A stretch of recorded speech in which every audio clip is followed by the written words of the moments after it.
بعض لوگ آپ کی محبت میں علماء کو گالیاں نکالتے ہیں، نعوذ باللہ۔ کیا آپ ایسے لوگوں کو کوئی نصیحت کریں گے؟ میں نے نصیحت بڑی دفعہ کی ہے، پہلے بھی کر چکا ہوں، اب بھی کروں گا۔ پہلی تو بات یہ کہ ایسے لوگوں کو میں اون ہی نہیں کرتا پہلے دن سے، نہ وہ کوئی میرے محب ہیں۔ میں ان لوگوں کو اکثر کہتا ہوں کہ جس طرح مولا علی کے لیے عبداللہ ابن سبا تھا نا، تم میرے لیے عبداللہ بن سبا نہ بنو۔ آپ کو پتہ ہے نا، عبداللہ ابن سبا مولا علی کو کہتا تھا تو میرا خدا ہے، تو مولا علی نے کہا توبہ کر، مرتد ہو گیا ہے، نہیں تو میں تجھے قتل کروا دوں گا۔ اس نے کہا خدا جو ہے وہ موت بھی دیتا ہے، بالکل تو قتل کروا دے، اب اس کا تو کوئی علاج نہیں ہے نا۔ تو پھر مولا علی نے اس کو قتل بھی کروایا، عبداللہ ابن سبا کو۔ یہ حضرت عثمان کے قتل میں شریک نہیں تھا، وہ تو انہوں نے ڈکوسلا کیا آل امیہ کو بچانے کے لیے، یہ بعد کا کریکٹر ہے عبداللہ ابن سبا۔ بہرحال وہ اس حوالے سے جو لوگ کوئی حرکتیں کرتے ہیں نا جی، میں نے 2015 میں اپنے دفاع پہ مسئلہ 124 A B C D 4 record کروائے تھے، 4 قرآن کلاسز۔ اس میں نے کیٹاگوریکل یہ سٹیٹمنٹ دی تھی کہ میں صرف اپنے ویڈیو کلپ کو آن کرتا ہوں، وہ بھی کانٹیکسٹ کے ساتھ، آؤٹ آف کانٹیکسٹ نہیں۔ آؤٹ آف کانٹیکسٹ تو قرآن کو بھی ہم آن نہیں کرتے ہیں۔ قرآن میں لکھا ہوا ہے حضرت عیسیٰ اللہ کے بیٹے ہیں، تو ہم آن کر لیں گے؟ نہیں۔ لقد کفر الذین قالوا ان اللہ ثالث ثلاثہ، بے شک وہ کافر ہیں جو کہہ رہے ہیں اللہ 3 میں سے 1 ہے، ٹھیک ہے، یعنی حضرت عیسیٰ بھی خدا ہے اور وہ اس طرح لکھا ہوا ہے کہ وہ اللہ کے بیٹے ہیں، لیکن یہ کافروں کی سٹیٹمنٹ ہے، آؤٹ آف کانٹیکسٹ میری بات بھی کو کوٹ کرتا ہے، ہم نہیں آن کرتے۔ میں اپنی کسی پوسٹ کو آن نہیں کرتا ہوں فیس بک کی، میں کسی چاہنے والے کے کامنٹس کو آن نہیں کرتا ہوں، میں کسی کو میری طرف سے گالیاں نکالنا، کیا وہ اچھے کامنٹس بھی کریں، میں اس کو بھی آن نہیں کرتا ہوں۔ مجھے کسی سے اچھے یا برے کامنٹس لینے کی ضرورت نہیں ہے، ٹھیک ہے۔ آپ مجھے ڈیفینڈ کرنے کی بجائے نا اللہ کے نبی کو ڈیفینڈ کریں، کتاب و سنت کو ڈیفینڈ کریں، اور آپ نے مجھے ڈیفینڈ کرنا ہے تو صرف ایک جملہ لکھ دیا کریں، نہ میں وابی نہ میں بابی، میں ہوں مسلم علم و کتابی، تو آپ کا میسیج لوگوں تک پہنچ جائے گا۔ خدا کے لیے میری محبت میں ہماری دعوت حق کو نقصان نہ پہنچائیں۔ میں ہاتھ جوڑ کے آپ لوگوں سے ریکویسٹ کروں گا اگر کوئی کرتا ہے، ویسے میرے علم میں تو ایسی کوئی بات نہیں ہے۔ اذان شروع ہو گئی ہے عصر کی، تو ابھی نماز عصر کا وقفہ کرتے ہیں، باقی انشاءاللہ سوالات بعد میں کریں گے، ٹھیک ہے جی انشاءاللہ۔ ہاں جی، نماز عصر کے وقفے کے بعد علمی و تحقیقی مجلس نمبر 14 میں ہم اگلے سوالات کو لے کے چلتے ہیں۔ اگلا سوال ہے، آپ دوسرے ممالک میں دعوت و تبلیغ کے حوالے سے لیکچرز کیوں نہیں دیتے جبکہ سینکڑوں لوگ اس حوالے سے انتظام کے لیے بھی تیار ہیں اور آپ کی ٹیم سے رابطہ بھی کرتے رہتے ہیں؟ میرے بھائی، ہم نے اپنے بھائیوں کو بھی بتایا ہوا ہے اور آن کیمرہ بھی میں نے وقتاً فوقتاً یہ چیزیں عرض کی ہیں کہ آج یوٹیوب نے اور انٹرنیٹ نے چونکہ دوریاں ختم کر دی ہیں، لہٰذا کوئی ضرورت نہیں ہے کسی شخص کے لیے کہ وہ دوسرے ملک میں جا کے دعوت و تبلیغ کے حوالے سے کوئی ایڈریس کرے، اس کی ضرورت نہیں ہے۔ اگر کوئی کرتا ہے تو جائز ناجائز کی بات نہیں ہو رہی، اس میں زیادہ تر لوگوں کی خواہش یہ ہوتی ہے ذرا لائیو دیکھ لیں، بعض لوگوں کو زیادہ اس سے بھی زیادہ شوق ہوتا ہے ہاتھ لگانے کا بھی۔ میں وہ امام کعبہ کو بھی دیکھ رہا ہوتا ہوں، کئی لوگ صرف جو ہے نا وہ پرنا بھی پھینک رہے ہوتے ہیں، اس کے اوپر کبھی ہاتھ لگا رہے ہوتے ہیں۔ اس طرح کی بھی لوگوں کی عقیدتیں اپنی جگہ وابستہ ہوتی ہیں، اس سے زیادہ لوگوں کو یعنی انٹرسٹ نہیں ہوتا اس طرح کے جو لوگ ہوتے ہیں۔ تو ان سے ریکویسٹ کروں گا کہ میرے بھائی، یوٹیوب نے ہمارے فاصلے ختم کر دیے، آپ ایچ ڈی ریکارڈنگز ہیں، آپ دیکھ لیں کہ بہترین اس وقت جو مہنگا ترین الحمدللہ ہمارا سونی کا لیٹسٹ کیمرہ ہے، اس کے اوپر یہ ریکارڈنگ ہوتی ہے۔ اگر آپ اس کو 50 فٹ والی اس کے اوپر انچ والی اسکرین پہ بھی لگا کے دیکھیں نا تو پکسل نہیں ٹوٹیں گے۔ تو آپ اپنے گھر میں لگائیں، اپنے موبائل میں لگائیں، تو اسی طریقے سے کہ آپ سامنے موجود ہے، فزیکلی کہیں جانے کی ضرورت نہیں ہے۔ اور پھر اس طرح کے حالات و واقعات میں جہاں پہ تمام مکاتب فکر کی غلط رویوں کے خلاف آپ نے علم بلند کیا ہو سچائی کا، سب کو مسلمان سمجھتے ہوئے ان کی اصلاح کی کوشش کر رہے ہوں، وہاں پہ پھر جیلسی فیکٹر بھی بہت زیادہ ہوتا ہے۔ تو ان ساری چیزوں کو اوائڈ کرنے کا طریقہ یہی ہے کہ آپ دعوت و تبلیغ کو نیٹ کے اوپر رکھیں اور ویڈیو کانفرنسنگ کے ذریعے کریں۔ کوسچنز کسی نے لکھوانے ہیں، ہمارے واٹس ایپ کے نمبر دیے ہوئے ہیں بھائیوں کے ahlsunnatpak.com پہ، آپ ان کے پاس فارورڈ کر دیں۔ ریٹن میں بھی یہاں جتنے لوگ آتے ہیں وہ کوسچنز اپنے دیتے ہیں، یہ آپ لوگوں کے کوسچن آئے ہوئے ہیں جو ہم ایڈریس کر رہے ہیں۔ اس لیے اس معاملے میں نہ تو کسی سے رابطہ کریں، میں بار بار ریپیٹ کر رہا ہوں، نہ میرے نام کے اوپر کسی کو کوئی چندہ لینے کی اجازت ہے، اور نہ اس حوالے سے کوئی کسی قسم کا بینیفٹ یا انسینٹیو لینے کی اجازت ہے۔ یہ اکثر لوگ میرے بارے میں کہہ رہے ہوتے ہیں نا یہ فرقہ لانچ کرے گا یہ وہ. میرے بھائی جو فرقے لانچ کر کے گئے ہیں نا وہ پوری زندگی کہتے رہے کہ ہم فرقہ لانچ کر کے جا رہے ہیں, اور ہم پوری زندگی کہہ کے جا رہے ہیں کہ نہیں کر کے جا رہے.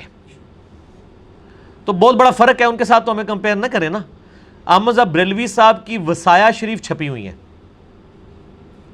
مرنے سے چند گھنٹے پہلے انہوں نے اپنے بیٹے کو وصیتیں لکھوائی ہیں کہ میرے مرنے کے بعد کیا کیا کرنا ہے, وہ کافی لمبی ہیں.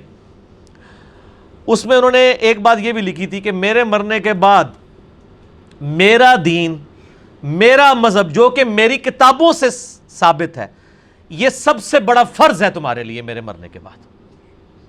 سبحان اللہ کہہ دینا, سبحان اللہ. تو جو لوگ اس طریقے سے کہہ کے جاتے ہیں ان کے پیچھے فالوور پھر اس طریقے سے اس کو سب سے بڑا فرض سمجھ رہے ہوتے ہیں. اسی طریقے سے دیوبند مکتبہ فکر کے علماء نے 35 علماء نے مل کے کتاب لکھی المہند علی المفند, جس میں انہوں نے اپنے عقیدے لکھے اور 35 علماء انکلوڈنگ اشرف تھانوی صاحب کے سگنیچرز کروائے تاکہ بتایا جائے کہ دیوبند مکتبہ فکر کے یہ عقیدے ہونے چاہیے. تو میرے بھائی ہمیں ان لوگوں کے ساتھ آپ کمپیئر کر رہے ہیں جو فرقے خود لانچ کر کے گئے, کتابیں دے کے گئے. ہم کوئی کتاب نہیں دے کے جا رہے, وہی کتاب کے دے کے جا رہے ہیں جو اللہ کے نبی نے ہمارے ہاتھ میں پکڑائی تھی. وَأُوحِيَ إِلَيَّ هَذَا الْقُرْآنُ لِأُنذِرَكُم بِهِ وَمَن بَلَغَ. اے محبوب صلی اللہ علیہ وآلہ وسلم فرما دیجئے قرآن میری طرف اس لیے وحی کیا گیا تاکہ اس قرآن کے ذریعے میں تم تک بھی تبلیغ کا کام کروں اور جس تک یہ کتاب پہنچے وہ بھی اسی کے ذریعے دعوت و تبلیغ کا کام کرے. تو اللہ کے فضل سے ہمیں تو اس طرح کا کوئی خطرہ نہیں ہے, اس لیے ہمیں ہماری معذرت اس حوالے سے قبول کریں. کیا ایک سے زیادہ ضعیف احادیث مل کر حسن یا صحیح درجے تک پہنچ جاتی ہیں؟ اس طرح فضائل میں بھی ضعیف احادیث کو لینا کیسا ہے؟ میرا اس پہ کئی دفعہ کلپ ہیں, مسئلہ 36 دیکھ لیں, ضعیف الاسناد اور من گھڑت احادیث کا فتنہ. یوٹیوب پہ ایک میرا کلپ بھی ہے, ضعیف احادیث ایمان کے لیے خطرہ. ضعیف الاسناد, وہ کہتے ہیں حدیث کو ضعیف کہہ دیا, اس لیے اس کی ہیڈنگ میں نے بنائی ہے ضعیف الاسناد احادیث. ہم سند کو ضعیف کہتے ہیں, حدیث تو اس کو مانتے ہی نہیں ہیں ہم, لیکن چونکہ ایک غلط العام چل رہا ہوتا ہے. ضعیف حدیث کا مطلب ہوتا ہے ضعیف الاسناد احادیث. حدیث کو وہ کہتے ہیں دیکھیں جی آپ کے ابا جی بوڑھے ہو جائیں, ضعیف ہو جائیں, ان کو باہر پھینک دیں گے. بس یہ دلائل ان کے پاس اسی قسم کے ہوتے ہیں. کہتے ہیں جی تراویح جو ہے وہ 20 ہوتی ہیں. کس طرح؟ وہ کہتے ہیں تراویح وی آ گیا وچ. یہ اسی طرح کی ان کی دلیل ہوتی ہے کہ جی وہ دیکھیں بزرگ, یہ علماء کے باقاعدہ کلپ چڑھے ہیں, دیکھیں جی بزرگ ضعیف ہو جائیں ان کو باہر پھینک دیتے ہیں. وہ بزرگوں والا ضعیف ہو رہا ہے, اللہ کے بندو یہ ضعیف ہو رہا ہے, پنجابی والا فتنہ ہو رہا ہے, عربی والا فتنہ ہو رہا ہے. ٹھیک ہے جی. تو یہ خام خواہ انہوں نے یعنی لیم ایکسکیوزز ڈیوائز کیے ہوئے ہیں. شرم و حیا کرنی چاہیے اس طرح کے معاملات کرتے ہوئے کہ جی وہ ضعیف حدیثیں مل کے ہو جاتی ہیں. امام مسلم نے صحیح مسلم کے مقدمے میں کیٹاگوریکل مینشن کیا, میں نے ایچ ڈی کیمرے میں کئی دفعہ دکھایا, اس کلپ میں آپ دیکھ لیں. وہ کہتے ہیں حدیثیں جو ہے نا یا لی جاتی ہیں حلال و حرام کے لیے نمبر 1, یا امر بالمعروف و نہی عن المنکر کے لیے, یا نمبر 3 الترغیب و ترہیب, ترغیب دلانے کے لیے یا برے کاموں سے روکنے کے لیے. وہ کہتے ہیں تینوں کیٹیگری میں احادیث نہیں لی جائیں گی جو صحیح نہ ہو, کیونکہ یہ دین کا معاملہ ہے. امام مسلم لکھا. باقی کہنا ضعیف جمع ضعیف حسن ہو جاتی ہے. ہاں جی ہو جاتی ہے اگر آپ کی مرضی کی ہو, دوسرے کی نہیں ہوتی. ان سے پوچھے 10 سے زیادہ ضعیف حدیثیں موجود ہیں کہ چوتھے دن قربانی ثابت ہے. کیا حنفی مان لیں گے؟ میں بھی نہیں مانتا ہوں, میں بھی کہتا ہوں قربانی 3 دن ہے. تو ان کے مطلب کی ہوتی تو انہوں نے کہنا تھا اتنی ضعیف ہے. وہ کہتے ہیں نہیں دیکھیں نا کئی کمزور بندے مل کے ایک طرف رسا پکڑ کے کھینچیں اور ایک طرف طاقتور ہو تو کھینچ ہی لیں گے. یہ یقین کریں انہوں نے باقاعدہ دلائل لکھے ہوئے ہیں. انہوں نے دین کو جو ہے نا وہ کشتی بنائی ہوئی ہے, اور باقی دین کے ساتھ کشتی کر رہے ہیں یہ. تو لو جی اے کام چنگا جی ویسے آئس کریم والا, یہ مطلب سموسے تو دستبردار ہو جاؤ, دستبردار ہو گے تو اسمان میں پھر تمہیں آئس کریم کھلاوڑ کے ٹھیک ہو گیا جی. اچھا جی, تو یہ جی وہ ضعیف جمع ضعیف برابر ہے صحیح اگر آپ کے فرقے کی ہو. اگر دوسرے فرقے کی ہوگی تو آپ اصول بھول جائیں گے. ہمارے نزدیک تو یہ فارمولہ ہی جعلی ہے. ہم کہتے ہیں ضعیف جمع ضعیف پکی ضعیف. اہل حدیث مان لیں گے 22 ضعیف روایتیں رفع الیدین کی ترک کے اوپر موجود ہیں؟ نہیں, لیکن چوتھے دن قربانی کو لے کے چل رہے ہوں گے. حالانکہ الموطا امام مالک میں واضح موجود ہے. عبداللہ بن عمر کہتے ہیں کہ قربانی کے عید کے بعد 2 دن ہے.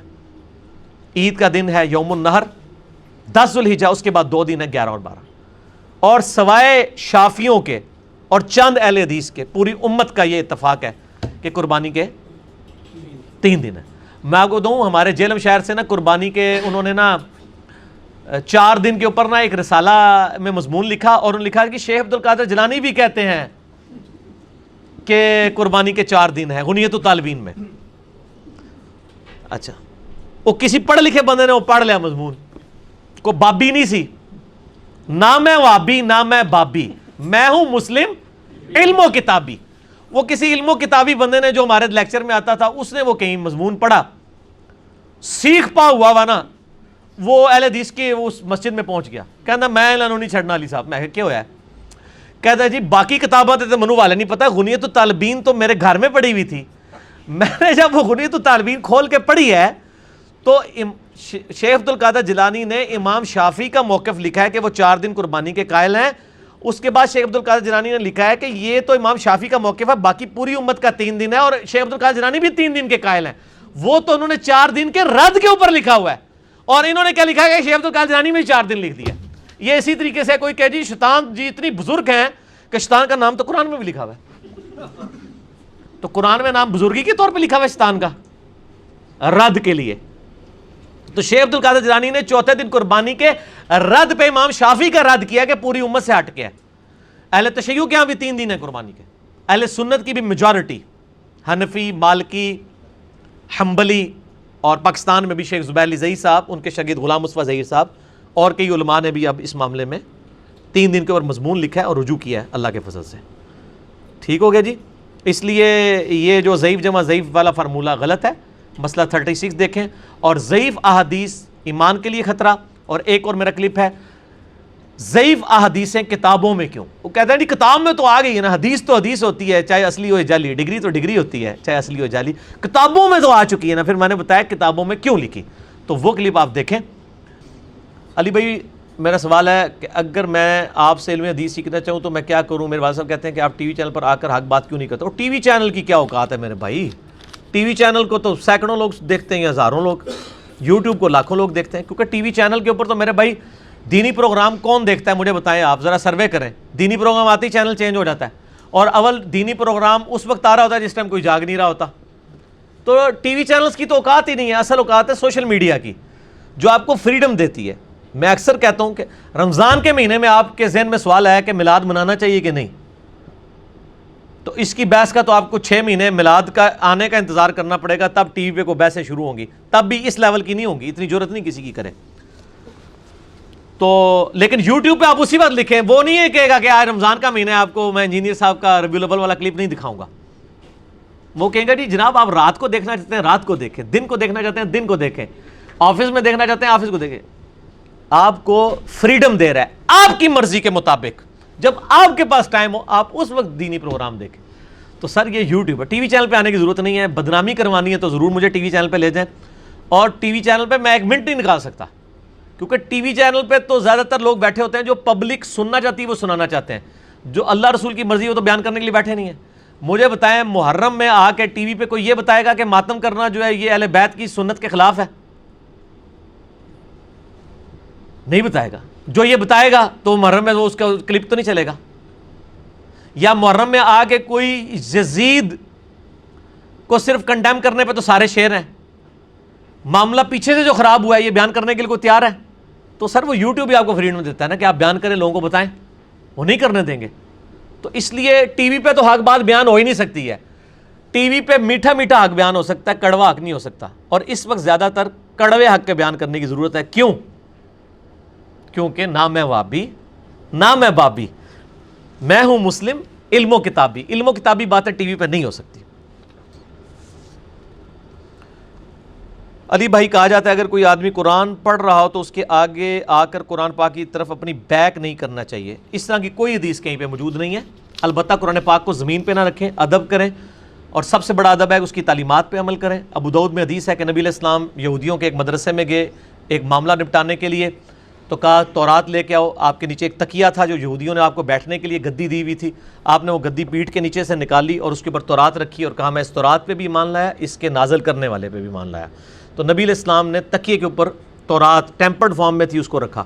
قرآن کو بھی کسی ڈیسک کے اوپر کسی تکیے کے اوپر رکھنا چاہیے، اور یہ جو کہتے ہیں تکیے پہ بیٹھنا نہیں چاہیے، وہ غلط ہے، کیونکہ نبی اسلام اس تکیے پہ بیٹھے ہوئے تھے جس کے اوپر بعد میں تورات رکھی. ٹھیک ہے جی، یہ بات بالکل غلط ہے. باقی احترام نے باقی قرآن کو بیک کرنا جو قرآن میں ہے وہ تو یہ نہیں ہے، وہ تو سورہ الفرقان کی آیت نمبر 30 ہے. وقال الرسول یا ربی ان قوم اتخذوا هذا القرآن مہجورا. نبی علیہ السلام شکایت کریں گے کہ اللہ میری قوم نے، میری امت نے قرآن کو پیٹھ کے پیچھے ڈال دیا تھا، قرآن کی تعلیمات کو پس پشت کر دیا تھا. یہ یعنی عربی لنگوسٹک کے اعتبار سے مہجورہ کے الفاظ ہیں، ہجرت کر لی تھی، جیسے آپ پیٹ پھیر کے بھاگیں. وہ پیٹ پھیرنا یہ والا پیٹ پھیرنا ہے، یہ دوسرے والا نہیں ہے. ہمارا سارا زور اس کے اوپر ہے، ٹھیک ہے نا. تو وہ زور اس کے اوپر ضرور رکھیں، لیکن زیادہ زور ادھر لگائیں جس پہ نہ آپ نے لگایا، نہ آپ کے ماں باپ نے لگایا، نہ ان کے ماں باپ نے لگایا، الا ماشاء اللہ.